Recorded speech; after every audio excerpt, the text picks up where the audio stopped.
Hello everyone, I welcome you all to the next lecture of progressions. और बच्चों, अभी तक हमने पूरा का पूरा ज्योमेट्रिक प्रोग्रेशन का थ्योरी भी अच्छे से कंप्लीट कर लिया है।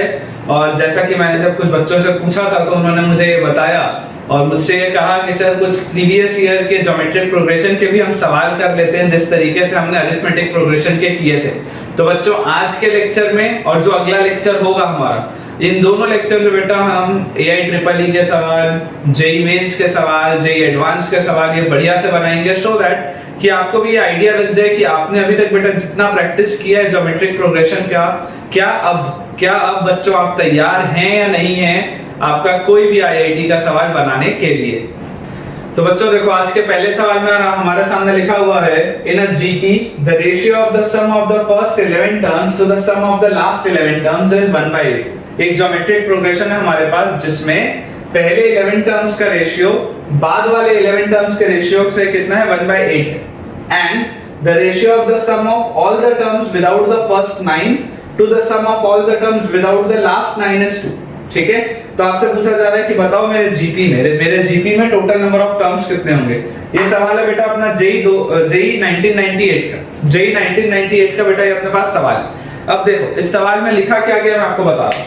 इमेजिन करो बेटा आपके पास एक जो जीपी है, अपन स्टेप बाय स्टेप चलेंगे, एक एक लाइन पढ़ते हुए अपन जो इंफॉर्मेशन होगा वो लिखते हुए चलेंगे। ठीक है, इमेजिन करो मेरे पास एक जीपी है ए r square, A R cube and so on up to ar raised to the power n-1। मान लेते हैं ये n टर्म्स का एक जीपी। अब इसमें बेटा बोला गया in a GP the ratio of the sum of the first 11 terms, शुरू के 11 टर्म्स। तो मुझे ये बताओ शुरू के जो बेटा 11 टर्म्स होंगे वो कौन से नंबर वाले टर्म तक होंगे। ये पहला टर्म है, दूसरा टर्म, तीसरा टर्म, चौथा टर्म। तो 11th टर्म जो होगा क्या मैं लिख सकता हूं, a r raised to the power 10 होगा।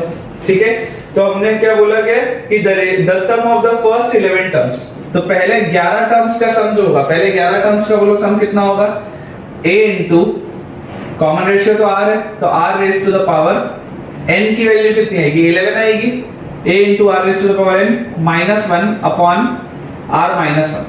ये जो मैंने लिखा है ये क्या बेटा है, ये जो मैंने पूरा का पूरा चीज लिखा है this is the sum of first 11 terms of this geometric progression। ठीक है, तो इसका ratio to the sum of the last 11 terms, पीछे से 11 टर्म्स बोलो कैसे होंगे। अगर लास्ट वाला बेटा जो टर्म है, अगर वो इसमें अगर a r raised to the power n minus 1 आ रहा है, तो क्या मैं ये बोल सकता हूं कि जो लास्ट से 11 टर्म होगा लास्ट 11 बेटा जो टर्म होगा, सो ऐसा सोच के देखो, क्या उसमें मैं ये बोल सकता हूं इसकी वैल्यू होगी a into r raised to the power n minus 11। ध्यान से देखो, यहाँ पे बेटा a के साथ r की पावर 0 था, तो ये r की पावर 0 था, तो शुरू के 11 टर्म्स में r की पावर 10 तक चला था। यहाँ पर अगर पीछे से बेटा मैं 11 टर्म्स लूंगा, तो अगर यहाँ पर लास्ट वाले टर्म में n-1 आ रहा है, इसका मतलब ये कहां तक जाएगा, n-11 तक जाएगा। ये पीछे से कैसे जाएगा, n-11 तक। बोलने का क्या मतलब है, n-1, n-2, n-3, n-4 ऐसा करके n-11 तक। ठीक है, तो अब अपने पास बेटा अगर पीछे से अपने को ये वाले टर्म्स देखने, ये वाले टर्म्स देखने, तो इनके लिए पहला टर्म क्या हो गया, इनके लिए बेटा पहला टर्म हो गया a r raised to the power n-11, है ना। ये अपने पास हो गया a r raised to the power n-11, ये हो गया पहला टर्म। पीछे से अगर मैं चालू करूंगा, बोलने का मतलब है कि a r raised to the power n-11, a r raised to the power n-10, a r raised to the power n-9, ऐसा करते करते a r raised to the power n-1 तक। ये वाला इसी सीरीज में ये वाला जो हिस्सा होगा, ये वाले हिस्से का अगर मान लो बेटा मैं सम निकाल रहा हूं, ये पीछे से 11 टर्म्स हैं, तो पहला टर्म हो गया ये a इनटू कॉमन रेशियो अभी भी बोलो कितना, कॉमन रेशियो अभी भी r है, और अभी भी r raised to the power क्या लिखते हैं हम, टोटल नंबर ऑफ टर्म्स। तो यहाँ पे भी बताओ टोटल नंबर ऑफ टर्म्स कितने, 11 ही है, -1 अपॉन r -1।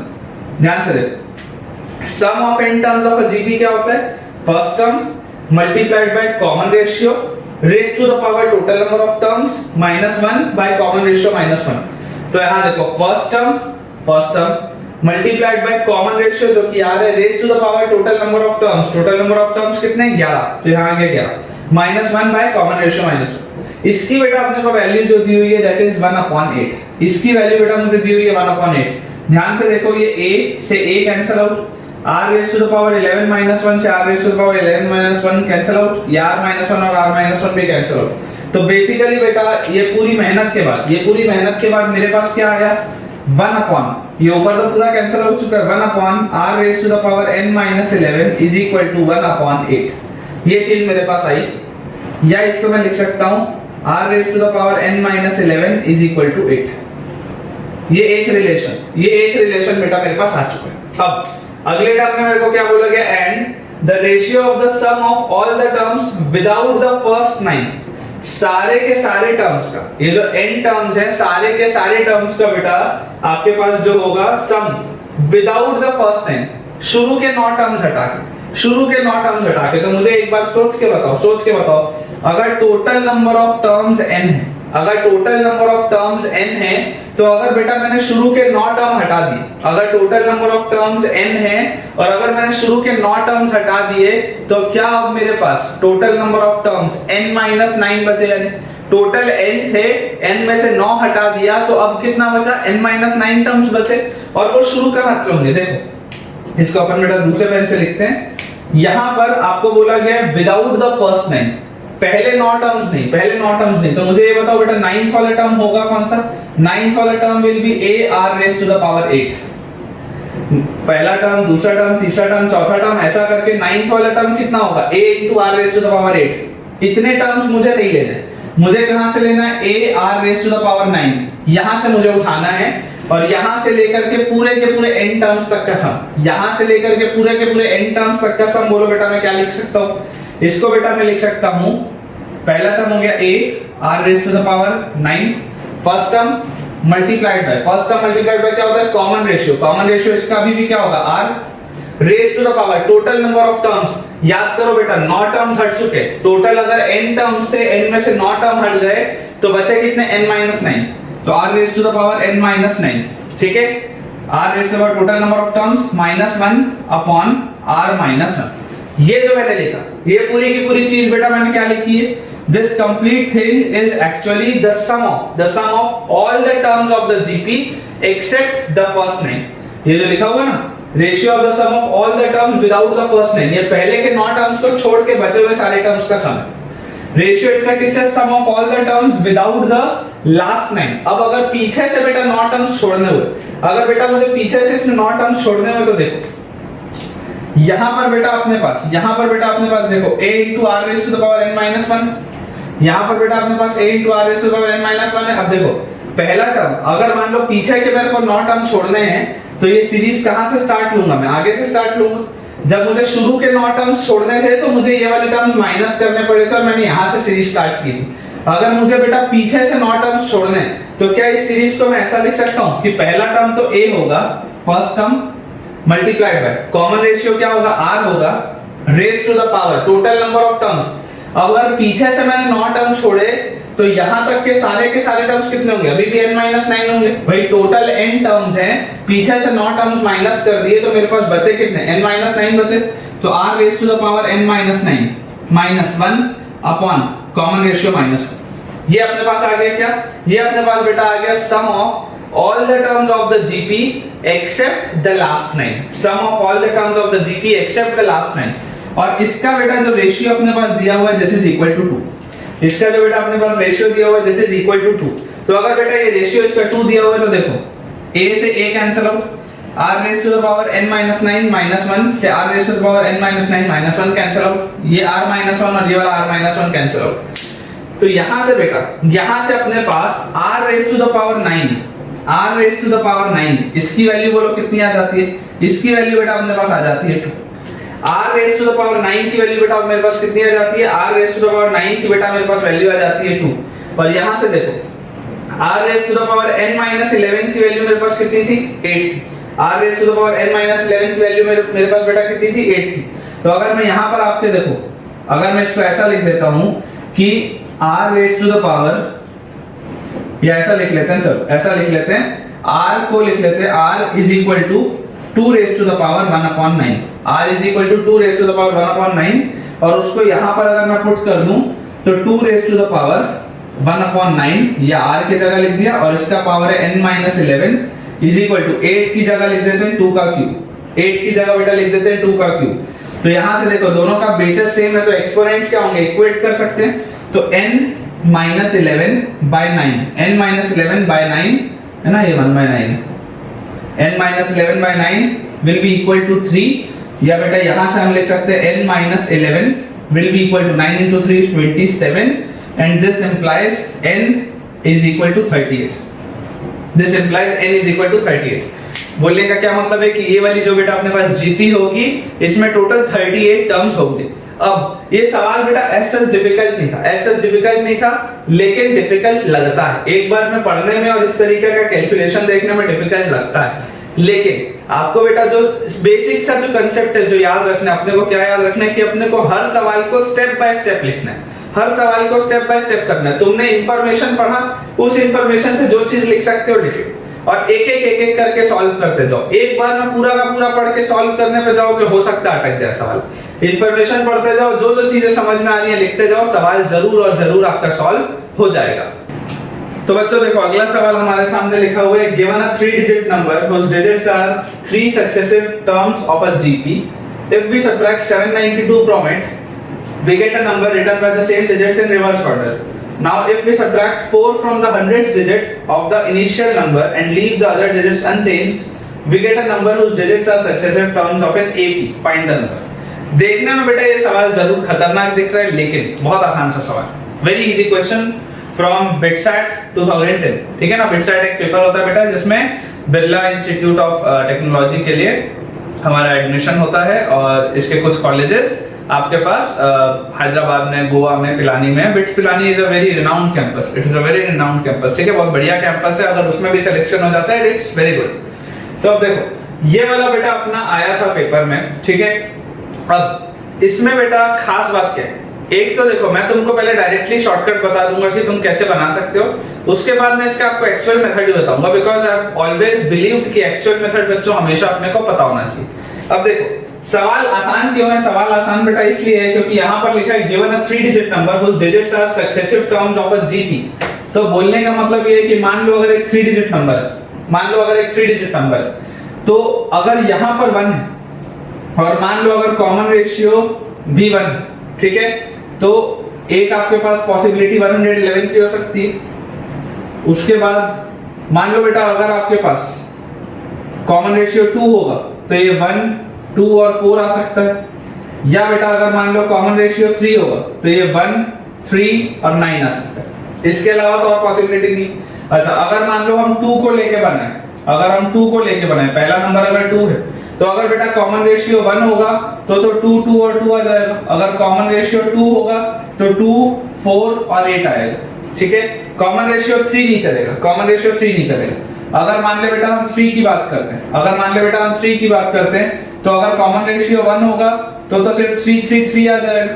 ठीक है ना, और उसके बाद अगर कॉमन रेशियो मान लो 2 होगा तो अपना पॉसिबल नहीं, इसके बाद अपना पॉसिबल नहीं। अब वो तो फिर ऐसा है कि भाई 1, 2, 3 तो इस तरीके का तो कॉमन रेशियो 1 लेके तुम 999 तक के नंबर्स ले सकते हो, है ना, कि 111, 222, 333, 444, 555 इस तरीके का तुम कर सकते हो। लेकिन अब इसमें देखो बोला क्या है, if we subtract 792 from it, अगर इस नंबर में से 792 माइनस करते हैं तो हमें सेम नंबर मिलता है विद रिवर्स डिजिट्स, हमें सेम नंबर मिलता है विद रिवर्स डिजिट्स। तो बेटा तुम ऐसा सोचो कि अगर 111 आपके पास जीपी में है या अगर 124 जीपी में है तो 421 भी तो जीपी में होगा। अगर 139 जीपी में है तो 931 भी तो जीपी में है। अगर 248 जीपी में तो 842 भी तो जीपी में। ठीक है ना, तो हमको क्या बोला गया कि अगर बेटा अगर आप अपने ओरिजिनल नंबर में से, अगर आप अपने ओरिजिनल नंबर में से 792 माइनस करते हो तो आपको सेम डिजिट्स मिलेंगे बट रिवर्स ऑर्डर में। तो देखो अगर मान लो मेरे पास ओरिजिनल नंबर होता 842, तो इसमें से अगर बेटा मैंने माइनस किया होता 792, अगर मैं इसमें से 792 माइनस किया होता तो बताओ मेरे पास कितना बचता, मेरे पास बचता बेटा 50, मेरे पास बचता बेटा 50। तो ये तो वो चीज नहीं। अच्छा अगर मान लो मेरे पास ओरिजिनल नंबर 421 होता तो इसमें से तो मैं 792 माइनस भी नहीं कर सकता, है ना, ये नंबर छोटा है। अगर मेरे पास 931 ओरिजिनल नंबर होता, इसमें से बेटा अगर मैं 792 को माइनस करता तो देखो 11 में से 2 गया, 9 बचा, फिर 12 में से 9 गया 3 बचा और 8 में से 7 गया 1 बचा। तो देखो जब बेटा आपने 931 में से 792 माइनस किया तो आपके पास 139 बचा। यही 3 डिजिट्स है जो रिवर्स ऑर्डर में लिखा हुआ है। तो बेसिकली आंसर तो आपको ऑलरेडी मिल चुका है ना, बिना मेहनत किए बेटा, बिना सॉल्व किए आपको आंसर ऑलरेडी मिल चुका है। अब देखो हम आगे की भी कंडीशन पढ़ लेते हैं। Same digits in reverse order. Now if we subtract 4 from the hundredth digit of the initial number, ये जो इनिशियल नंबर था, इसके इनिशियल नंबर में से अगर मैं 100 वाले डिजिट में से बेटा 4 माइनस कर दूं तो 9 में से 4 जाएगा तो क्या बचेगा 5 और leave the other digits unchanged. तो 5 के बाद 3 और 1 वैसे का वैसे ही रहने देते हैं। We get a number whose digits are successive terms of an AP। ये देखो ये तीनों टर्म्स किस में जमा हुए, AP में जमा हुए, तो कॉमन डिफरेंस ऑफ -2। तो फाइंड द नंबर। तो बेसिकली आपके पास बेटा आपको नंबर और अपना आंसर तो मिल चुका है 931। आपका आंसर 931 ऑलरेडी आ चुका है बिना बहुत ज्यादा मेहनत किए, बिना बहुत ज्यादा सॉल्व किए। तो कई बार बेटा अपना थोड़ा सा दिमाग लगाने से भी आंसर तो आ जाता है, लेकिन इसका अब मैं आपको एक्चुअल मेथड भी बताऊंगा पूरा का पूरा डिटेल में। तो बच्चों देखो अब हम इसका एक्चुअल मेथड देखते हैं। हमारे पास लिखा हुआ है given a 3 digit number whose digits are 3 successive terms of a GP। तो मान लेते हैं बेटा पहला टर्म अपने पास a है, बीच वाला टर्म अपने पास AR है और लास्ट वाला टर्म अपने पास AR स्क्वायर। मान लेते हैं ये 3 टर्म्स मेरे पास है और ये तीनों टर्म्स किसमें है, जीपी में मेरे पास दिए हुए। If we subtract 792 from it, इसमें से बेटा अगर 792 मैंने सब्ट्रैक्ट किया तो मेरे पास जो नंबर आएगा, जो मेरे पास बेटा नंबर आएगा, we get a number written by the same digits in reverse order. मतलब अगर यहां पर AR स्क्वायर था तो अब यहां पर AR स्क्वायर आ गया, AR बीच का वहां पे वही है और लास्ट में यहां पे AR। ठीक है, तो यहां से बेटा हम रिलेशन क्या लिख सकते हैं, देखो 100 टाइम्स A, कोई भी नंबर ऐसे लिखा जाता है ना, हमने 9 10 में पढ़ा है, 100 times A plus 10 times AR plus 1 into AR square minus 792 will be equal to 100 times AR square plus 10 times AR plus 1 into A। ये चीज मेरे पास आ जाएगी। तो यहां से बेटा आप देखो ये 10 टाइम्स AR और ये वाला 10 टाइम्स AR तो कैंसिल आउट हो गया। यहां पर 100A और यहां पर A लिखा हुआ है, तो अगर इसको मैं यहां ले आऊंगा तो क्या आ जाएगा मेरे पास 99A आ जाएगा। इसके बाद यहां पर लिखा हुआ है बेटा AR स्क्वायर, यहां पे 100 AR स्क्वायर, इधर ले आऊंगा तो -99 AR स्क्वायर आ जाएगा और यहां पे -792 वैसे का वैसे ही लिखा हुआ इज इक्वल टू 0। अब बेटा अगर आप बहुत ध्यान से देखोगे, तो ये तीनों नंबर्स में बेटा 99 का फैक्टर कॉमन, तो आप इसमें से अगर 99 का बेटा फैक्टर कॉमन ले लेंगे तो अपने पास आ जाएगा A minus AR square minus 8। 99 into 8 होता है 792, आप करके देख सकते हैं। 99 into 8 होता है 792 और इज इक्वल टू 0। तो एक रिलेशन तो बेटा मेरे पास ये आ चुका है, अब अगले अपने पास कंडीशन क्या लिखा हुआ है, if we subtract 4 from the 100th digit. ये जो 100th प्लेस में जो डिजिट था, अगर इसमें से मान लो मैंने 4 को सब्ट्रैक्ट किया तो मतलब मैंने क्या लिख लिया, नया मेरे पास जो डिजिट आया वो आ गया A-4 and leave the other digits unchanged। अगर A-4 के बाद में ये AR वाला टर्म और AR स्क्वायर वाले टर्म को बदलता नहीं हूं, वैसे का वैसा रहने देता हूं। We get a number whose digits are successive terms of an AP। अब ये तीनों टर्म्स बोला जा रहा है AP में, ये बोला जा रहा है कि ये तीनों टर्म्स AP में। तो अगर ये तीनों टर्म्स AP में होंगे तो 2 times AR will be equal to A-4 plus AR square. ये मेरे पास एक रिलेशन आ जाएगा। अगर ABC AP में होते हैं तो 2B की वैल्यू A plus C होती है, तो ये मेरे पास रिलेशन आ जाएगा। ये बेटा इक्वेशन 1, ये बेटा इक्वेशन 2। अब जैसे हमें इसको सॉल्व करना है, तो आप यहां से देखो कि अपने पास यहां पर बेटा देख क्या लिखा हुआ है, A माइनस AR स्क्वायर की वैल्यू कितनी है, -8 है। तो यहां से मैं क्या लिख सकता हूं, A minus AR square will be equal to 8। ठीक है, और बेटा अगर मैं A को कॉमन ले लूं तो 1 minus R square will be equal to 8, या मैं A को बोल सकता हूं 8/1 माइनस R स्क्वायर। मैं फर्स्ट टर्म जो है A उसको क्या बोल सकता हूं, 8/1 माइनस R स्क्वायर। और अगर बेटा इस चीज को मैं यहां पर पुट कर दूं, ठीक है, तो थोड़ा सा कैलकुलेशन होगा, लेकिन चलो करके देख लेते हैं। A की वैल्यू जैसी मैं यहां डालूंगा तो 2 into A की जगह लिख लिया 8/1 minus R square multiplied by R। ये बेटा मैं तुमको देखो करके सिर्फ और सिर्फ इसलिए बता रहा हूं बिकॉज़ बेटा अपने को हर सवाल को सॉल्व करने का तरीका आना चाहिए। क्योंकि यही सारे कंसेप्ट बेटा जो आपका फाउंडेशन बहुत ज्यादा स्ट्रांग करेंगे। अदरवाइज क्या होगा, शॉर्टकट में पता चल गया, कभी अगर जरूरत पड़ गई बेटा जिसमें अपने को डायरेक्टली समझ में ना आ रहा हो तो फंस जाओगे वहां पे। इस वजह से अगर प्रोसेस से करके देख लेते हैं, अपने को आंसर तो पता है 931 आना है, प्रोसेस से करके देख लेते हैं, आ जाएगा तो बहुत अच्छी बात। तो यहां पर देखो बेटा 2 into 8 upon 1 minus r square into r is equal to, a की जगह पे वापस लिख लिया 8 upon 1 minus r square minus 4 plus a की जगह पे वापस लिख लिया 8 upon 1 minus r square multiplied by r square। ठीक है, अब मुझे बेटा देखो यहाँ पे दिख रहा है, यहाँ पर 1 minus r square है, यहाँ भी 1 minus r square है, ये वाले भी टर्म में 1 minus r square है डिनोमिनेटर में, बस इसके नीचे नहीं। तो ऐसा करते हैं कि दोनों साइड का एलसीएम 1 minus r square लेके दोनों साइड से उसको कट कर देते हैं। तो मैं इसको डायरेक्टली लिख रहा हूँ, आप थोड़ा सा सॉल्व करके लिख सकते हैं। 2 into 8 16r will be equal to, यहाँ 8 वैसे का वैसा ही रहेगा, ठीक है। इसके बाद ये आ जाएगा -4 into 1 minus r square और प्लस 8r square, ये चीज आ जाएगी, है ना। 1 minus r square हर तरफ से कट जाएगा, ये चीज आ जाएगी, आप सॉल्व करके लिख सकते हो। जैसे बेटा हम इसको थोड़ा सा और सॉल्व करेंगे तो अपने पास आएगा 16r will be equal to 8 minus 4 plus 4r square plus 8r square। और यहाँ से बेटा हम लिख सकते हैं 8r square और 4r square, अपने पास आ गया 12r square, और इसके बाद ये 16r वहां जाएगा तो -16r, और 8 minus 4 होता है 4, तो this will be equal to 0 पूरे में, क्योंकि 4 का बेटा फैक्टर कॉमन है तो अपन लिख सकते हैं 3r square minus 4r plus 1 is equal to 0। और अगर बेटा इसको मैं फैक्टराइज करूं तो मेरे पास आ जाएगा 3r square minus 3r minus r plus 1 is equal to 0, 3r r minus 1 minus 1 r minus 1 is equal to 0।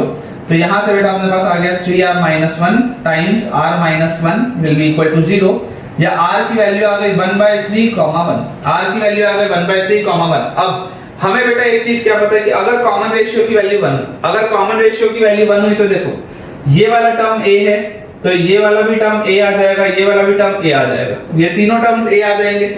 और इसके बाद बेटा जब आप इसमें से 792 माइनस करोगे तो ये सेम नहीं बचेगा, ये सेम नहीं बचेगा। आप सोच के देखो ना, अगर मैं 111 में से, अगर 111 में से भाई देखो अगर कॉमन रेशियो बेटा 1 आ गया तो a की वैल्यू अब किस में चाहिए, 1 से लेके 9 के बीच में आएगी।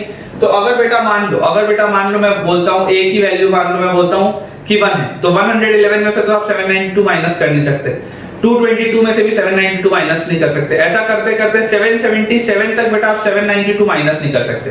777 के बाद अगर मान लो आप a की वैल्यू 8 रखते हैं तो 888 में से जब आप 792 माइनस करोगे तब भी ये डिजिट्स नहीं मिलेंगे, और जब बेटा आप 999 में से 792 माइनस करोगे तब भी ये डिजिट्स नहीं मिलेंगे, क्योंकि आपको तो ये बोला जा रहा है ना कि नीचे भी वही डिजिट्स आ रहे हैं, नीचे भी वही डिजिट्स आ रहे हैं, बस ऑर्डर चेंज हो रहा है। इसका मतलब क्या है बेटा कि r की वैल्यू 1 तो हो ही नहीं सकती। इसका मतलब क्या बेटा कि r की वैल्यू 1 तो हो नहीं सकती। और एक रीजन क्या r की वैल्यू 1 नहीं होने का, क्योंकि बेटा देखो अगर r की वैल्यू 1 हो रही होती तो मेरे पास a जो है यहाँ पे इस स्टेप में a मेरा डिफाइन नहीं हो रहा होता, ठीक है ना। तो r cannot be equal to 1। इसका मतलब कॉमन रेशियो मेरे पास कितना आ गया 1/3।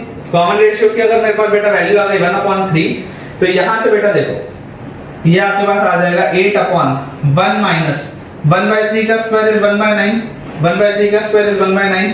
तो जैसे ही आप इसको सॉल्व करोगे तो 1 माइनस 1/9 ये नीचे हो जाएगा 8/9, 8 से 8 कट जाएगा तो फर्स्ट टर्म आ जाएगा आपके पास 9। आप इसको जैसे बेटा सॉल्व करोगे a की वैल्यू आ जाएगी 9। तो जैसी बेटा मेरे पास a की वैल्यू 9 आ गई, a की वैल्यू बेटा जैसी मेरे पास 9 आ गई, सेकंड टर्म क्या है a into r, मतलब 9 into 1/3, तो 9 into 1/3 कितना होता है 3, और फिर a into r square, तो 9 into 1/3 का स्क्वायर भी कितना होता है 9/9 मतलब 1। तो ये अपने पास बेटा वही चीज अपने पास आ गई। अगला सवाल बेटा देखो अपने सामने AIEEE 2007 का, AIEEE जैसे मैं आपको बता चुका हूँ JEE मेंस जैसी चीज है, ठीक है ना, वही चीज। In a geometric progression consisting of positive terms, each term equals the sum of the next two terms। क्या बोला जा रहा है, एक अगर हमारे पास ज्योमेट्रिक प्रोग्रेशन है कंसिस्टिंग ऑफ पॉजिटिव टर्म्स, मान लेते हैं AR square, AR cube and so on। एक मेरे पास ये GP है और इसमें सारे के सारे टर्म्स जो है वो पॉजिटिव है ना, positive terms. Each term equals the sum of the next two terms। बोलने का क्या मतलब है, each term equals the sum of the next two terms, मतलब कि आ जाएगा a plus a r square के बराबर। A will be equal to a plus a r square के बराबर, ठीक है। Sum of the next two terms, then the common ratio of the GP. बहुत आसान से बेटा सवाल है, देखो आपको पता है कि a की वैल्यू 0 तो हो ही नहीं सकती है, तो अगर a की वैल्यू बेटा अपने पास 0 हो नहीं सकती, सॉरी यहाँ पर a आ रहा है, यहाँ पर बेटा अपने पास a आ रहा है ना, a की वैल्यू अपने को बेटा पता है 0 हो ही नहीं सकती, तो यहाँ से आ जाएगा, अगर मैं a को कैंसिल आउट कर दूं हर तरफ से, तो 1 will be equal to r plus r square, 1 will be equal to r plus r square, और we can say that r square plus r minus 1 will be equal to 0। तो जैसे बेटा हमने ये चीज लिखी, तो r will be equal to minus b plus minus root over b square minus 4a, c की जगह पे माइनस 1 रखेंगे तो ये प्लस हो जाएगा अपॉन 2, तो this comes out to be minus 1 plus minus root over 5 upon 2, ये चीज अपने पास आ जाती है। अब हमें क्या पता बेटा कि सारे के सारे टर्म्स अगर पॉजिटिव है, देन कॉमन रेशियो की अगर वैल्यू क्या होगी, ये माइनस 1 माइनस रूट 5/2 को मुझे रिजेक्ट करना पड़ेगा, क्योंकि उस सिचुएशन में कॉमन रेशियो नेगेटिव हो जाएगा, तो therefore common ratio will be equal to minus 1 plus root 5 upon 2, therefore common ratio will be equal to minus 1 plus root 5/2, तो this is correct option is option D, है ना, root 5 minus 1/2, root 5 minus 1/2। अब इस सवाल में एक variation बेटा क्या हो सकता था, मान लो अगर आपको ये वाली चीज नहीं दिया होता, मान लो अगर बेटा आपको ये वाली चीज नहीं दिया होता, तो इस सिचुएशन में क्या हो जाता कि अगर मुझे पॉजिटिव टर्म्स की बात नहीं किया गया, तो कॉमन रेशियो कुछ भी हो सकता था, तो उस सिचुएशन में बेटा मेरे पास जो करेक्ट आंसर होता, उसमें करेक्ट आंसर में अगर बेटा मेरे पास ऑप्शन थोड़ा भी अलग होता, अगर मान लो मेरे पास यहाँ पर एक ई ऑप्शन होता minus half into root 5 plus 1, अगर मान लो मेरे पास एक ई ऑप्शन होता minus half into root 5 plus 1, तो उस सिचुएशन में बेटा मैं क्या करता, उस सिचुएशन में मेरे पास वो वाला भी मेरे पास आंसर आ जाता, उस सिचुएशन में ई वाला भी मेरे पास ऑप्शन आ जाता, अगर ये मोर देन 1 करेक्ट में और ये वाली चीज अगर नहीं लिखा होता तो। ठीक है बच्चों, देखो अगला सवाल हमारे सामने जो लिखा हुआ है AIEEE 2012 का है। जैसे बच्चों मैंने आपको देखो क्या बताया हुआ है कि AIEEE का नाम चेंज हो गया, अब JEE मेंस हो चुका है। तो जनरली बेटा देखो ये वाला भी जो सवाल लिखा है वो बेहद आसान सा सवाल है, इससे ज्यादा कई ज्यादा कई गुना ज्यादा डिफिकल्ट सवाल तो हमने क्लास में बनाए, क्लास नोट्स वाले लेक्चर में, जो आपके प्रीवियस लेक्चर है जिसमें आपको थ्योरी वाली चीज बता रहा था और कुछ ब्रिलियंट क्वेश्चंस करवा रहा था, उन सवालों का लेवल इससे बहुत ज्यादा था। तो बेटा जो मैं आपको चीज समझाना चाहता हूँ वो ये है कि अगर बेटा आप थोड़ा भी ईमानदारी से पढ़ाई की, अगर आपने थोड़ी भी ईमानदारी से बेटा पढ़ाई की और अगर आपका बेसिक जो कंसेप्ट है वो क्लियर है, तो जेई मेंस निकालना कोई बहुत बड़ी बात नहीं है। जेई मेंस आप बहुत ज्यादा अच्छे रिजल्ट से निकाल सकते हो, बहुत ज्यादा अच्छे मार्क्स, बहुत ज्यादा अच्छे परसेंटाइल से बेटा जेई मेंस निकल सकता है। मैटर करता है जेई एडवांस निकालना। जेई एडवांस वो बच्चा निकाल पाता है जिसको आईआईटी का कॉलेज मिलता है, जो एक्चुअली खूब ज्यादा मेहनत किया है, उसके कंसेप्ट्स भी स्ट्रांग है और उसने मेहनत भी बहुत अलग लेवल पे की, तभी आप आईआईटी बेटा क्लियर कर पाओगे, जेई एडवांस आप क्लियर कर पाओगे। नहीं तो क्या होगा, जेई मेंस क्लियर करके हम एनआईटी के लेवल पे फंस जाएंगे। तो बेटा now it depends on you कि क्या तुम सिर्फ सुपरफिशियल लेवल पे करके अपने आप को एनआईटी के लेवल तैयार करना चाहते हो, या और ज्यादा रोज मेहनत करके आने वाले 2 साल में इतनी मेहनत कर लो कि जेई एडवांस के लेवल को बेटा तुम बीट कर जाओ और तुम्हारा बहुत एक बढ़िया रैंक तुम सिक्योर कर पाओ। ये देखो ये वाला जो सवाल है बहुत आसान सा बेटा सवाल है, लिखा हुआ है the difference between the fourth term and the first term of a GP is 52। मान लेते हैं एक जीपी है हमारे पास AR square AR cube. General बेटा देखो ऐसे ही हम स्टार्ट करते हैं हर सवाल को, कोई रॉकेट साइंस नहीं। The difference between the fourth term and the first term, fourth term है AR क्यूब और फर्स्ट टर्म है A, इनके बीच का बेटा जो डिफरेंस अपने पास दिया हुआ है that is 52। If the sum of the first 3 terms is 26, अगर पहले के 3 टर्म्स का sum A plus AR plus AR square, इसकी वैल्यू बेटा अगर मेरे पास दी हुई है 26, ठीक है, तो हमसे पूछा क्या जा रहा है, हमसे पूछा जा रहा है then the sum of the first 6 terms of the progression will be, पहले 6 टर्म्स का सम बोलो क्या होगा, A into r raised to the power 6 minus 1 upon r minus 1, ये चीज होगी। यहां से देखो बेटा, यहां से अपन क्या लिख सकते हैं, this implies A into r cube minus 1, r cube minus 1 मतलब क्या होता है बोलो, r minus 1 a cube minus b cube, देखो r cube minus 1 आएगा ना, ऐसे लिख लेता हूं, देखो इसकी वैल्यू आएगी 52, a into r cube minus 1 की वैल्यू आएगी 52, और ये r cube minus 1 को बेटा मैं क्या लिख सकता हूँ, r cube minus 1 का क्यूब लिख सकता हूँ, और a cube minus b cube क्या होता है, a minus b into a square plus ab plus b square, तो यहाँ पे क्या आ जाएगा, a into r minus 1 into r square plus r plus 1, और इसकी वैल्यू बेटा मेरे पास दी हुई है 52, ठीक है। और यहाँ पर अगर बेटा मैं a पूरे में से कॉमन निकाल लूंगा तो मेरे पास आ जाएगा 1 plus r square will be equal to 26। इसकी वैल्यू आ जाएगी 26। तो देखो a into 1 plus r square, a into 1 plus r square, इसकी वैल्यू मेरे पास 26 दी हुई। इसका क्या मतलब है कि 26 टाइम्स r माइनस 1 की वैल्यू कितनी आ गई, 52 आ गई। 26 टाइम्स r माइनस 1 की वैल्यू कितनी आ गई, 52 आ गई। तो यहाँ से बेटा r माइनस 1 की वैल्यू आ जाएगी 2 और r की वैल्यू आ जाएगी 3, r की वैल्यू आ जाएगी 3। जैसे ही बेटा मेरे पास r की वैल्यू 3 आ चुकी है तो अब आप यहाँ से देख सकते हो, देखो r की वैल्यू अगर 3 आ गई तो a into r cube minus 1 था ना, तो 3 का क्यूब कितना होगा 27, 27 minus 1 is 26 will be equal to 52। तो फर्स्ट टर्म मेरे पास बोलो कितना आ गया, 2 आ गया। मैं बहुत ज्यादा बेटा डिटेल में एक्सप्लेन नहीं कर रहा हूँ क्योंकि आसान सवाल है। अगर अभी तक के लेक्चर बेटा आपने ऑनेस्टली अच्छे से फॉलो किए हैं तो आपको ये सब बहुत इजीली बनेगा। a की वैल्यू 2 आ गई, r की वैल्यू 3 आ गई। अगर मैं यहाँ पर पुट कर दूं तो 2 times 3 raise to the power 6 minus 1 upon 3 minus 1, 3 minus 1 कितना होता है 2, 2 से 2 कैंसिल आउट हो गया, 3 की पावर 6। बोलो 3 की पावर 6 कितना होता है, 3 raise to the power 1 is 3, 3 raise to the power 2 is 9, 3 raise to the power 3 is 27, 3 raise to the power 4 is 81, 3 raise to the power 5 is 243 and 3 raise to the power 6 is 729। ठीक है, 729 में से एक गया तो बचा 728 which is option D.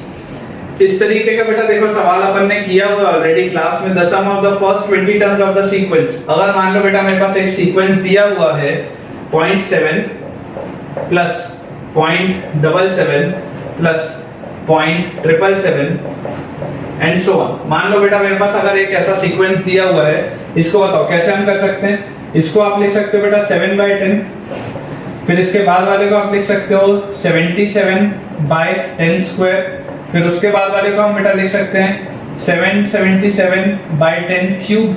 हाँ या नहीं, ठीक है। और जैसे बेटा हमने ये वाली चीज लिखी, अब इसके बाद बोलो हम क्या कर सकते हैं। इसके बाद बेटा अगर मैं पूरे में से 7 कॉमन ले लूं, अगर बेटा मैं पूरे में से 7 कॉमन ले लूं तो बोलो मेरे पास अंदर क्या बच जाएगा, अंदर मेरे पास बेटा बच जाएगा 1/10 plus 11/10 square plus 111/10 cube and so on. इस तरीके से अपने पास कितने टर्म्स तक का अपने को बेटा निकालना है, 20 टर्म्स तक का। तो यहाँ पर देखो, अब इसके बाद अगर बेटा मैं यहाँ पे न्यूमरेटर और डिनोमिनेटर दोनों को अगर मैं 9 से मल्टीप्लाई कर दूं तो यहाँ पर 9 से अगर किया तो ये आ जाएगा 9, ये आ जाएगा बेटा 99, जो 11 था वो कितना आ जाएगा 99, फिर ये जो 111 था ये अपने पास आ जाएगा 999 एंड सो ऑन। और इसको बोलो हम कैसे लिख सकते हैं बेटा, इसको हम लिख सकते हैं 7/9 मल्टीप्लाइड बाय 9/10 को बेटा मैं लिख सकता हूँ 10 - 1/10, ठीक है। 99 को बेटा मैं लिख सकता हूँ 100 - 1/100 या 10 स्क्वायर आप बोल लो। उसके बाद वाले को बेटा हम लिख सकते हैं 1000 - 1/10 क्यूब बोल लो या 1000 बोल लो एंड सो ऑन ऐसा करके 20 टर्म्स तक। तो ये अपने पास आ गया 7/9 टाइम्स 10/10 कितना होता है 1 और माइनस 1/10, फिर 100/100 कितना होता है 1 और माइनस 1/100 को माइनस 1/10 स्क्वायर, 1000/1000 कितना होता है 1 और फिर माइनस 1/1000 को माइनस 1/10 क्यूब। और इस तरीके से बेटा मेरे पास पैटर्न चल रहा है, ठीक है। तो आप सोच के देखो कि ऐसे मेरे पास कितने टर्म्स, ऐसे बेटा मेरे पास 20 टर्म्स, ऐसे मेरे पास 20 टर्म्स है। मतलब ये 1 जो है, ये 1 मेरे पास कितनी बार आएगा, ये 1 बेटा मेरे पास 20 टाइम्स आएगा। This 1 will come 20 times. तो यहाँ पे बेटा मैं डायरेक्टली लिख सकता हूँ 7/9 इनटू ये 1 20 टाइम्स आ रहा है तो 20 हो गया इसका सम। और माइनस अगर बेटा मैं कॉमन ले लूं और माइनस कॉमन लेने के बाद मैं अंदर लिख दूं 1/10 प्लस 1/10 स्क्वायर प्लस 1/10 क्यूब। देखो तीसरा टर्म था तो 10 क्यूब तक गया। ऐसा करते करते कहां तक जाना है 20 टर्म्स तक। ऐसा करते करते कहां तक जाना है 20 टर्म्स तक। तो ये अपने पास हो गया पूरा का पूरा। तो ये अपने पास बेटा बोलो आंसर क्या आएगा 7/9 इनटू 20 माइनस ये एक जीपी लिखी हुई है 20 टर्म्स की, इसका सम क्या होगा, इसका बेटा सम आ जाएगा a इनटू a की वैल्यू 1/10 a इनटू, क्योंकि कॉमन रेशियो मुझे पता है 1 से छोटा है तो मैं इसको ऐसे लिख सकता हूं a into 1 minus r raise to the power n, a into 1 minus r raise to the power n। तो यहां से अपने पास आ जाएगा r कितना है 1/10 raise to the power 20, raise to the power 20, क्योंकि टोटल नंबर ऑफ टर्म्स 20 है। a into 1 minus r raised to the power n upon 1 minus r। 1 minus r बोलो कितना होगा? 1 minus 1 by 10। कॉमन रेशियो कितना है इसका? 1 by 10 है, तो 1 minus 1 by 10। और 1 minus 1 by 10 को क्या मैं डायरेक्टली 9 by 10 लिख सकता हूँ? क्या इसको मैं डायरेक्टली 9 by 10 लिख सकता हूँ? अब देखो, जैसी बेटा मैंने ये चीज लिखी, तो यहाँ से ये वाला 10 और ये वाला 10 कैंसिल आउट हो गया, और जैसी बेटा ये कैंसिल आउट हुआ तो अपने पास आ गया 7 by 9 मल्टीप्लाइड बाय ये 20, तो वैसे का वैसा ही है। और इसके बाद लिखा हुआ है माइनस, और माइनस के बाद देखो अपने पास ये चीज लिखी हुई है, ठीक है। तो ये अपने पास है बेटा, जब ये माइनस साइन अंदर जाएगा, या इसको फिलहाल ऐसे लिख लेते हैं 1 minus 1 by 10 raised to the power 20 और अपॉन 9 ये अपने पास बेटा आ रहा है। फिलहाल अगर मैं सारी की सारी चीजें कैंसिल आउट कर दूं तो ये जो मैंने लिखा हुआ बेटा ये अपने पास आ रहा है। अब अगर हम इसको वहां से कंपेयर करें तो इसको थोड़ा सा अपने को और भी सिंपलीफाई करना बचा हुआ है, तो चलो इसको हम सिंपलीफाई कर देते हैं। 7 by 9 ऐसे लिख लिया। ये वाला 9 बेटा जब इस 20 से मल्टीप्लाई होगा एलसीएम लेने पे, तो 9 into 20 आ जाएगा 180। 9 into 20 आ जाएगा 180, और माइनस, जब ये माइनस साइन अंदर जाएगा, जब ये माइनस साइन बेटा अंदर जाएगा तो बोलो क्या आ जाएगा? -1, और ये माइनस ऑफ माइनस हो जाएगा प्लस, और 1 by 10 की पावर 20 है, तो क्या इसको मैं 10 की पावर -20 बोल सकता हूँ? 10 की पावर -20 बोल सकता हूँ, और पूरे के डिनोमिनेटर में अब 9 आ जाएगा। ये वाला जो 9 था, जैसे मैंने एलसीएम लिया तो पूरे के डिनोमिनेटर में 9 आ गया। तो यहाँ से हम लिख सकते हैं बेटा 7 by 81 multiplied by 180 minus 1। 180 minus 1 कितना होता है? 179 plus 10 raised to the power -20। ये अपने पास बेटा आंसर आना चाहिए। ऐसा अपने पास कोई ऑप्शन दिख रहा है क्या? देखो पहला वाला बेटा जो ऑप्शन है 7 by 81 into 179 plus 10 raised to the power -20। This first option is the correct answer। तो बच्चों देखो इस तरीके का सवाल हमने ऑलरेडी किया हुआ है, लेकिन इसमें थोड़ा सा बेटा अपने को मैनिपुलेशन करना पड़ेगा। देखते हैं इस सवाल का सॉल्यूशन। ठीक है, अपने पास लिखा हुआ है the value of 1 square plus 3 square plus 5 square, ऐसा करके 25 स्क्वायर तक की वैल्यू कितनी होगी? क्या लिखा गया? 1 square plus 3 square plus 5 square plus इस तरीके से 25 स्क्वायर तक की वैल्यू कितनी होगी, हमसे पूछा जा रहा है। अब बेटा एक चीज मुझे बताओ कि अगर तो मेरे पास लिखा होता 1 square plus 2 square plus 3 square plus 4 square, ऐसा करके अगर 25 स्क्वायर तक का लिखा होता तो मैं बहुत आसानी से समेशन n स्क्वायर बोल के n into n plus 1 into 2n plus 1 by 6 ये वाला फॉर्मूला लगा देता। बहुत आसानी से ये वाली चीज मैं कर देता। लेकिन अभी बेटा मुझे ये नहीं बोला कि ये बीच वाले देखो टर्म्स मिसिंग, बीच वाले टर्म्स मिसिंग है। कौन कौन सा बेटा टर्म अपने पास मिसिंग है? यहाँ पे देखो अपने पास ये 2 स्क्वायर मिसिंग है, 4 स्क्वायर मिसिंग है, 6 स्क्वायर मिसिंग है, और इस तरीके से बेटा अपने पास 24 के स्क्वायर तक के terms missing. 2 square, 4 square, 6 square, 8 square, 10 square, ऐसा करके 24 के स्क्वायर तक अपने पास टर्म्स जो है वो मिसिंग। तो अपन ऐसा करते हैं कि ये सारे टर्म्स को ऐड कर देते हैं और ये सारे टर्म्स को बेटा हम सब्ट्रैक्ट भी कर देते हैं। ये सारे टर्म्स को ऐड करके ये सारे टर्म्स को बेटा अपन सब्ट्रैक्ट भी कर देते हैं। कोई दिक्कत नहीं होना चाहिए, जोड़ भी दिया घटा भी दिया, क्या फर्क पड़ता है। अब देखो फायदा क्या हुआ? फायदा बेटा इससे ये हुआ कि ये वाली जो पूरी की पूरी मेरे पास चीज बनी, ये वाली जो पूरी की पूरी मेरे पास चीज बनी 1 square plus 2 square plus 3 square plus 4 square plus 5 square plus 6 square, ऐसा करके 24 का स्क्वायर और फिर 25 का स्क्वायर। इस पूरे का सम क्या होगा? इस फार्मूले से निकाला जा सकता है। जहां पर मैं n की वैल्यू क्या रखूंगा? जहां पर मैं n की वैल्यू रखूंगा 25, तो यहां पर देखो इसकी वैल्यू आ जाएगी 25 into n plus 1, तो 25 plus 1 हो गया 26 into 2n plus 1, तो 2n plus 1 मतलब 2 into 25 50 plus 1 51 upon 6।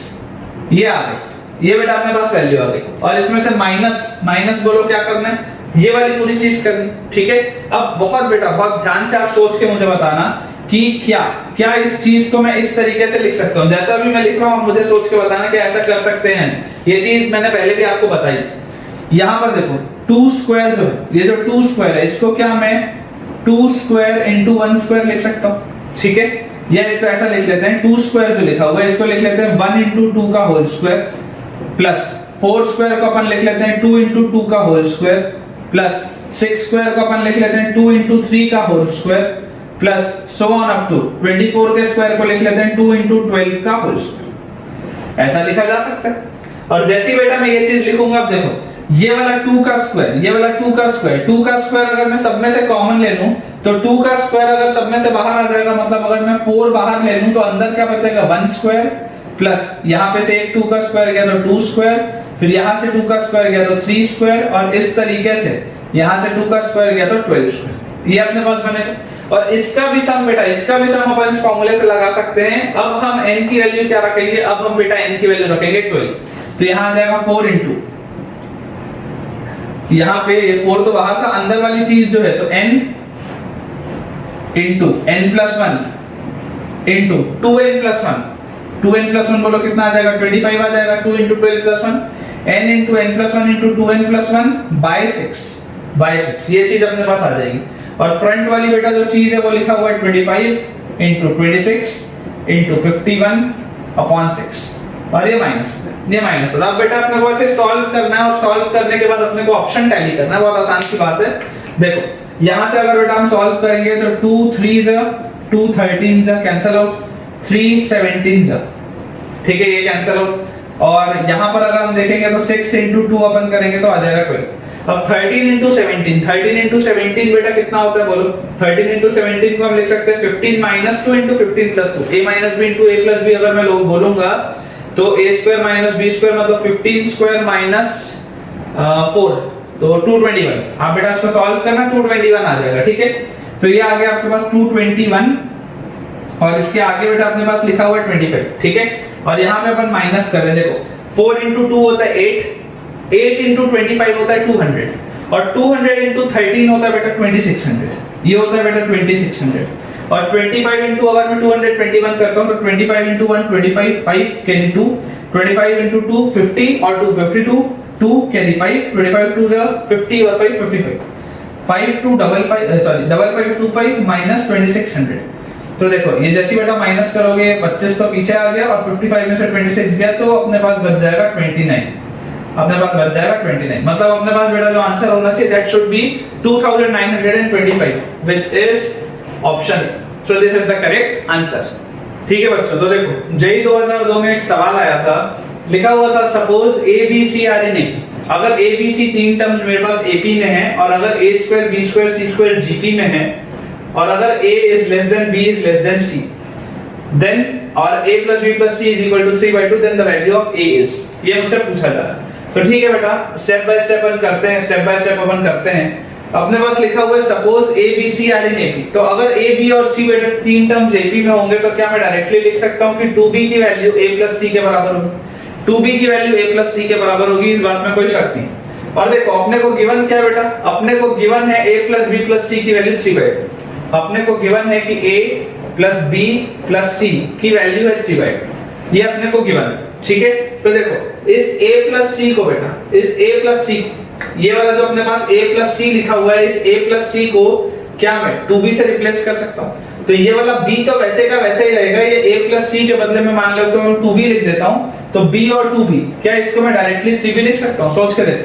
ये b जो है ये वैसे का वैसा ही है, और ये a plus c की वैल्यू 2b हो गई, तो 2b और b 3b आ जाएगा, और इसकी वैल्यू है बेटा 3/2, इसकी वैल्यू है बेटा 3/2। तो यहां से देखो 3 से 3 कैंसिल आउट हो गया, तो मेरे पास b की वैल्यू आ गई हाफ, b की बेटा वैल्यू मेरे पास हाफ आ चुकी है, ठीक है। अब जैसे ही अपने पास b की वैल्यू हाफ आ गई, तो यहां से a plus c की वैल्यू बोलो कितनी आ जाएगी, a plus c की वैल्यू अगर 2b के बराबर थी तो a plus c की वैल्यू आ जाएगी 1। एक रिलेशन तो ये आ गया a और c, ठीक है। और इसके बाद बेटा ये वाले देखो टर्म्स आपको किस में दिए हुए हैं, ये वाले बेटा जो टर्म्स हैं ये आपको दिए हुए हैं जीपी में।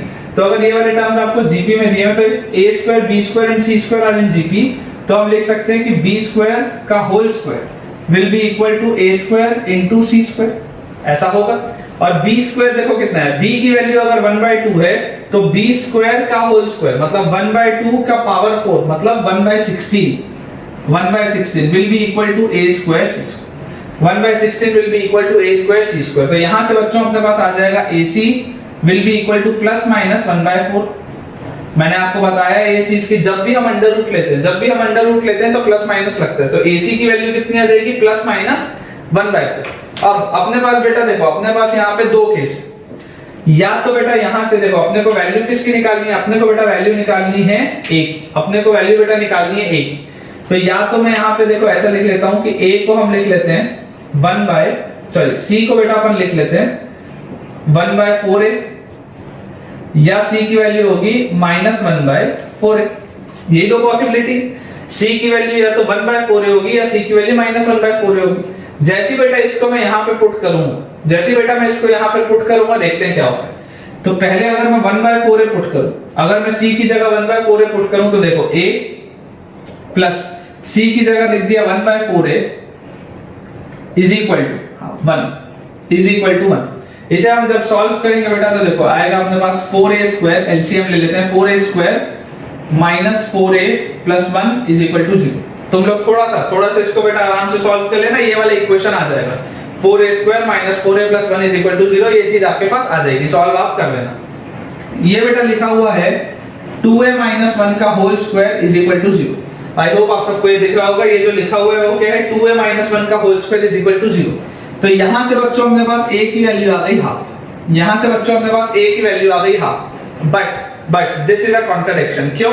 क्योंकि देखो b आपके पास कितना था बेटा, b भी आपके पास हाफ था, a भी आपके पास हाफ है, और सवाल में बोला गया था कि a जो है वो b से छोटा है।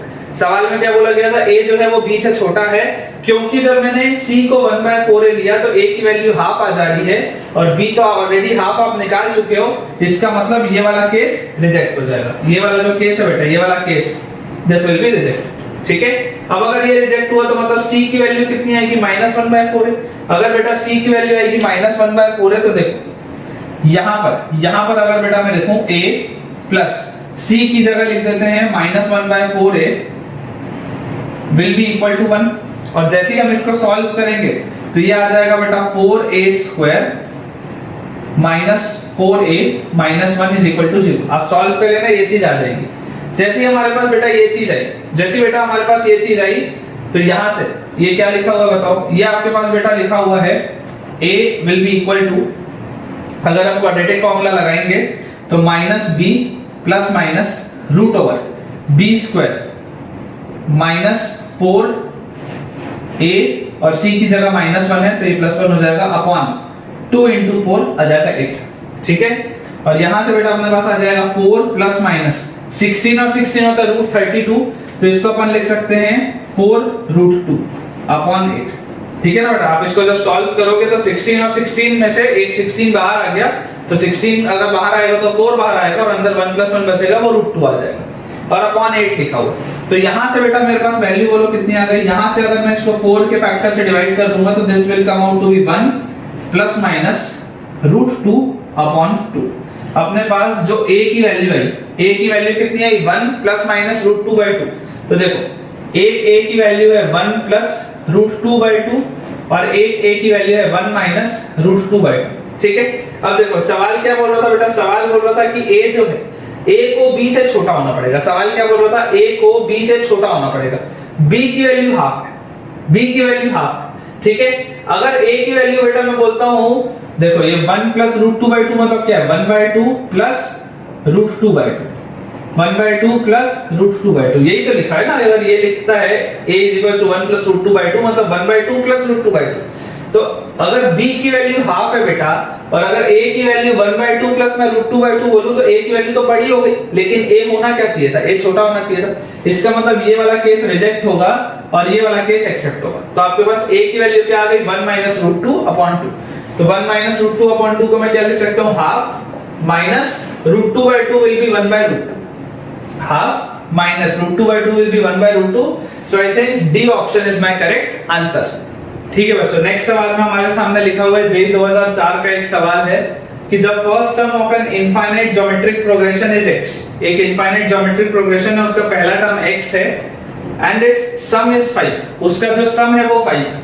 तो आपको बताना है कि x में इनमें से कौन सी कंडीशन होगी। तो देखो अपने को बेटा क्या पता है कि अगर s इनफाइनाइट जो होता है, s इनफाइनाइट क्या होता है, s infinite is first term बोलो क्या है, फर्स्ट टर्म आपके पास है बेटा x upon 1 minus common ratio, upon 1 minus common ratio. मान लेते हैं इसका कॉमन रेशियो r और s इंफिनिटी की अपने पास वैल्यू कितनी दी हुई है 5, इसकी वैल्यू अपने पास बेटा दी हुई है 5। ठीक है, तो यहाँ से बेटा मुझे बताओ कि क्या मैं ऐसा बोल सकता हूँ कि x/5 will be equal to 1 minus r, x/5 will be equal to 1 minus r, या हम r की वैल्यू बोलो क्या बोल सकते हैं बेटा, r की वैल्यू क्या मैं 1 माइनस x/5 ऐसा लिख सकता हूँ क्या? देखो r will be equal to 1 minus x/5, ठीक है। अब इनफाइनाइट ज्योमेट्रिक प्रोग्रेशन के बेटा केस में हमने देखा था कि कॉमन रेशियो हमेशा क्या होना चाहिए, common ratio should always lie between -1 to 1, common ratio should always lie between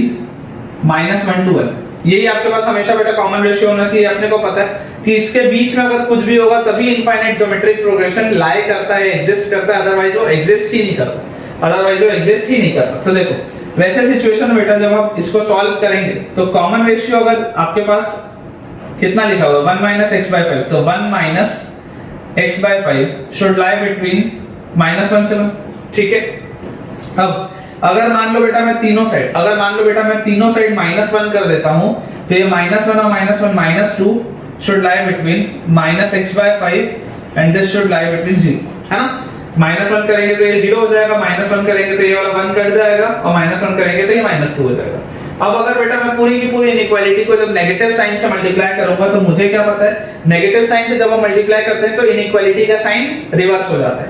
तो ये -2 जब -1 से मल्टीप्लाई होगा तो 2 हो जाएगा, ये वाली इनइक्वालिटी का साइन रिवर्स हो जाएगा, ये -x/5 जो है वो +x/5 हो जाएगा, ये वाले भी इनइक्वालिटी का साइन रिवर्स हो जाएगा, और 0 में माइनस से मल्टीप्लाई कर भी दिया तो 0 ही आएगा, ठीक है। तो यहां से बच्चों बताओ अगर अब तीनों साइड, अब अगर बेटा मैं तीनों साइड 5 से मल्टीप्लाई कर दूं, तीनों साइड अगर मैं 5 से बेटा मल्टीप्लाई कर दूं तो पहला टर्म क्या हो जाएगा 2 * 5 10, और इसके बाद बीच में बचेगा x क्योंकि ये 5 और 5 कट जाएगा, and this will be greater than 0 * 5 भी कितना होता है 0, 0 * 5 भी कितना होता है 0। तो x में बेटा मेरे पास कंडीशन क्या है कि x lies between 0 and 10, x lies between 0 and 10 which is option B. बहुत बेटा आसान सा सवाल था, लेकिन अपने को ये वाला जो कंडीशन, ये वाला कंडीशन अपने को बेटा याद लगाना बहुत ज्यादा जरूरी है कि इनफाइनाइट ज्योमेट्रिक सीरीज जब भी होती है तो इनफाइनाइट ज्योमेट्रिक सीरीज में बेटा हमेशा जो कॉमन रेशियो होता है इट लाइज बिटवीन -1 to 1। ठीक है बच्चों, तो आज के लेक्चर का लास्ट सवाल हमारे सामने लिखा हुआ है, जेईई 2005 का एक सवाल है, काफी बढ़िया सवाल है। बढ़िया क्यों है मैं आपको लेक्चर के एंड में बताऊंगा। इसमें देखिए लिखा हुआ है बेटा हमारे पास, if in the quadratic equation ax² + bx + c = 0, अगर बेटा मान लो मेरे पास एक क्वाड्रेटिक इक्वेशन है ax² + bx + c = 0, और अगर बेटा डेल्टा = b² - 4ac, डेल्टा को आप डिस्क्रिमिनेंट भी बोल सकते हो, ठीक है ना, क्योंकि हमें पता है डिस्क्रिमिनेंट ही b² - 4ac होता है। और अगर alpha plus beta, alpha square plus beta square, और अगर alpha cube plus beta cube GP में, ठीक है ना, जहां पे अल्फा और बीटा के इस इक्वेशन के रूट्स हैं, तो हमें बताना है इनमें से कौन सी कंडीशन सही है, ठीक है बेटा। तो देखो सबसे पहले हम ऐसा करते हैं कि इन तीनों चीजों को बेटा हम एक बार इवैल्यूएट कर लेते हैं। तो अल्फा प्लस बीटा तो मुझे पता है कि क्या होता है, सम ऑफ रूट्स होता है, तो सम ऑफ रूट्स होता है -b/a, ये मुझे पता है। Alpha square plus beta square, alpha square plus beta square, ये वाला भी बेटा आपने कांसेप्ट प्रोबेबली क्लास 10th में पढ़ा हुआ है। इसको हम लिख सकते हैं alpha plus beta whole square minus 2 alpha beta, इसको हम ऐसा लिख सकते हैं। और यहां से देखिए alpha plus beta whole square minus 2 alpha beta, अगर हमने इसको लिख लिया है तो अल्फा प्लस बीटा क्या होता है, सम ऑफ रूट्स, तो सम ऑफ रूट्स होता है -b/a, तो इसका होल स्क्वायर और -2 टाइम्स अल्फा इनटू बीटा होता है प्रोडक्ट ऑफ रूट्स, वो आ गया c/a, तो जैसे ही हम बेटा इसको सॉल्व करेंगे तो ये अपने पास आ जाएगा b² अपॉन a² - 2c/a², अगर इसको मैं एलसीएम बेटा लूंगा तो ये मेरे पास आ जाएगा b² - 2ac upon a², b² - 2ac upon a², ठीक है। जिस भी बच्चे को डाउट हो रहा होगा कि सर आपने ये चीज कहां से लिखी, तो आप बेटा ऐसा समझ लो, देखो अल्फा प्लस बीटा का होल स्क्वायर क्या होगा, x + y whole square is equal to x² + y² + 2xy, है ना। तो यहां से अगर अल्फा प्लस बीटा का होल स्क्वायर बेटा मुझे निकालना है, अगर alpha square plus beta square मुझे निकालना है तो ये वाले 2 अल्फा बीटा को उस साइड ले जाओ, तो क्या आ जाएगा alpha plus beta whole square minus 2 alpha beta, ये चीज अपने पास आ जाएगी, ठीक है। अब इसके बाद बेटा अपने पास आखिरी टर्म लिखा है alpha cube plus beta cube, last वाला जो टर्म अपने पास लिखा हुआ है बेटा वो लिखा हुआ है alpha cube plus beta cube. a cube plus b cube अगर मुझे निकालना है तो इसकी वैल्यू आएगी बेटा alpha plus beta whole cube -3 alpha beta into alpha plus beta. Same इसको भी बेटा वैसे आप इवैल्यूएट कर सकते हो, जैसे अल्फा प्लस बीटा का होल क्यूब क्या होता है, alpha cube plus beta cube plus 3 alpha beta into alpha plus beta, ये चीज होती है। तो यहां से हम बताओ क्या लिख सकते हैं, अल्फा प्लस बीटा मतलब माइनस बी बाई ए का whole cube minus 3 times alpha beta is c by a और alpha plus beta is minus b by a. जैसे बेटा मैं इसको सॉल्व करूंगा तो ये मेरे पास आ जाएगा minus B cube upon A cube minus B cube by A cube और माइनस माइनस प्लस हो गया तो plus 3bc upon A square plus 3bc upon A square. ये आ जाएगा कितना, plus 3bc upon A square. अब क्योंकि बेटा यहाँ पर भी देखो अगर मैं एलसीएम लूंगा तो ए क्यूब आएगा, तो ऐसा करते हैं कि यहाँ a से मल्टीप्लाई कर देते हैं, इधर a क्यूब लिख देते हैं और इस पूरे की वैल्यू को बताओ मैं कैसे लिख सकता हूँ। अगर मान लो बेटा मैं minus b by a cube बाहर निकालूं, अगर मान लो बेटा मैं minus b by a cube बाहर निकाल लूं तो बोलो अंदर मेरे पास क्या बच जाएगा, अंदर बेटा मेरे पास बच जाएगा b स्क्वायर और फिर माइनस बाहर निकालेगा तो माइनस और 3ac b square minus 3ac। देखो minus b by a cube जब इससे मल्टीप्लाई हुआ तो minus b cube by a cube बन गया और minus minus plus 3abc by a cube 3abc by a cube. ये जो मैंने लिखा बेटा वो बिल्कुल सही। अब एक बार बेटा हमने इनकी वैल्यू निकाल ली तो अगर देखो अगर ये तीन टर्म्स तुम्हारे पास जीपी में दिए हुए हैं तो मैं क्या लिख सकता हूं कि alpha square plus beta square का whole square, alpha square plus beta square का whole square will be equal to alpha plus beta multiplied by alpha cube plus beta cube, ये इसके बराबर होगा। ठीक है, तो यहां से देखो alpha square plus beta square की वैल्यू आई कितनी थी, ये आई थी। इसका होल स्क्वायर मतलब क्या लिखा हुआ है, b square minus 2ac upon a square का whole square is equal to alpha plus beta sum of roots था minus b by a multiplied by alpha cube plus beta cube लिखा हुआ बेटा मेरे पास minus b by a cube multiplied by b square minus 3ac multiplied by b square minus 3ac। जैसे बेटा हम इसको सॉल्व करेंगे देखो यहाँ पर ये माइनस और ये वाला माइनस तो कैंसिल आउट होके प्लस हो गया और आप ध्यान से बेटा देखो ये a स्क्वायर का स्क्वायर क्या होगा, a raise to the power 4 और ये वाला a raise to the power 4 ये भी कैंसिल आउट हो जाएगा, ये भी कैंसिल आउट हो जाएगा। तो बेसिकली मेरे पास लिखा क्या हुआ है b स्क्वायर माइनस 2ac का whole square, b square minus 2ac का होल स्क्वायर बोलो कितना आएगा, b raise to the power 4 minus 4ab square c plus 4a square c square.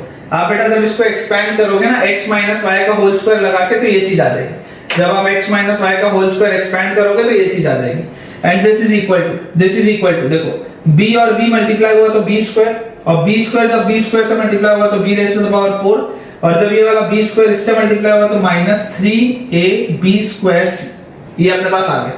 ये b की पावर 4 और ये वाला b की पावर 4 कैंसिल आउट हो गया और इसको बेटा अगर हम देखेंगे तो देखो ये माइनस 4ab स्क्वायर c उधर अगर मैं ले जाऊंगा तो यहाँ पे मेरे पास बचेगा 4a square c will be equal to ये माइनस 4 अगर उधर जाएगा तो क्या हो जाएगा प्लस 4 तो 4ab स्क्वायर c और माइनस 3ab स्क्वायर c बचेगा क्या मेरे पास ab स्क्वायर c, ये बेटा मेरे पास बच जाएगा। अगर ये वाली चीज अपने पास आ गई तो यहाँ से देखो इसको अब ब्यूटीफुल क्यों है सवाल, अब देखो जो मैं तुमको बोल रहा था ना कि ये सवाल बहुत ब्यूटीफुल है, क्यों है देखो। अगर बेटा तुमने गलती से ये C, ये A और A की ये वाला A कट कर दी, अगर तुमने बेटा गलती से ये चीज कट कर दी तो तुम्हारे पास आ जाएगा b square minus 4ac equal to 0, तुम्हारे पास आ जाएगा b square minus 4ac equal to 0। ठीक है, और जैसी बेटा तुम्हारे पास ये चीज आई देखो यहाँ पे ये c स्क्वायर है ना, यहाँ पे c स्क्वायर, ठीक है, तो ये अपने पास आ जाएगा b square minus 4ac equal to 0। अगर बेटा तुम्हारे पास ये अगर आया तो तुम बोल दोगे डेल्टा इक्वल्स टू 0, तुम बोल दोगे ऑप्शन डी, लेकिन ऑप्शन डी गलत, ऑप्शन डी गलत है। क्यों? क्योंकि यहाँ पर बेटा डायरेक्टली कट नहीं कर सकते। अपने पास देखो लिखा क्या हुआ है, अपने पास यहाँ पर बेटा देखो लिखा हुआ है 4a square c square is equal to ये 4ab स्क्वायर से उधर गया तो अपने पास बच जाएगा ab स्क्वायर c, है ना। अब अपन बेटा क्या करेंगे, अपन सारे के सारे टर्म्स को एक साइड रखते हैं, अपन सारे के सारे टर्म्स को बेटा एक साइड रखते हैं। तो अगर इस चीज को भी मैं वहां ले जाऊं तो ab square c minus 4a square c square is equal to 0 मान लेते हैं अपन ने इसको ऐसा लिख लिया। अब देखो बेटा अगर मैं दोनों साइड में से ac कॉमन ले लूं तो अंदर क्या बचेगा b square minus 4ac equal to 0। ठीक है, अब ए सी और ये बी स्क्वायर माइनस 4ac का B square minus 4ac delta है, तो ac delta is equal to 0। अब ध्यान से देखो ऐसा वाला मेरे पास कोई भी ऑप्शन नहीं, ऐसा वाला मेरे पास कोई भी ऑप्शन नहीं है, लेकिन बच्चों मुझे दिया हुआ है इन the quadratic equation, in the quadratic equation. अगर ये बेटा क्वाड्रेटिक दिया हुआ है, इसका मतलब a की वैल्यू 0 नहीं हो सकती। Under any circumstances, if this is a quadratic equation, then the value of a cannot be equal to 0। तो यहाँ से मैं a को हटा सकता हूँ, क्यों? क्योंकि a की वैल्यू 0 है ही नहीं। अगर a की वैल्यू 0 नहीं है, मतलब c डेल्टा की वैल्यू 0 होगी। इसका मतलब क्या है कि c डेल्टा की वैल्यू 0 होगी, तो accurate option will be c into delta equal to 0। आप बेटा कंफर्मली नहीं बोल सकते कि डेल्टा ही 0 है या c की वैल्यू 0 है। आपको ये पता है कि c डेल्टा का प्रोडक्ट 0 है, इस वजह से ये वाला सवाल is a very very good question.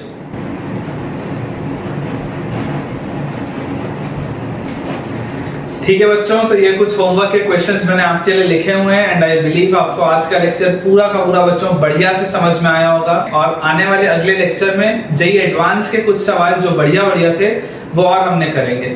आज मोस्टली जो बेटा हमने किया है वो जेईई मेंस लेवल का था, AIEEE था, बिटस्टैट था, बट जेईई एडवांस अभी बचा हुआ है और जेईई एडवांस के सवाल थोड़े से बेटा ट्रिकी होते हैं, इंटीजर टाइप होते हैं, जो हमें अगले लेक्चर में भी करना बचा हुआ है। तो बच्चों वीडियो को लाइक जरूर करें और जरूर आप बेटा मुझे कमेंट सेक्शन में इन सारे के सारे सवालों के आंसर्स बताएंगे एंड इस वीडियो के लिंक को भी बच्चों अपने सारे के सारे फ्रेंड्स से शेयर कर सकते हैं, सो दैट कि उनकी भी पढ़ाई बहुत अच्छे तरीके से हो पाए। जब तक अगला अपना बेटा वीडियो नहीं आता तब तक के लिए thank you very much for watching this video.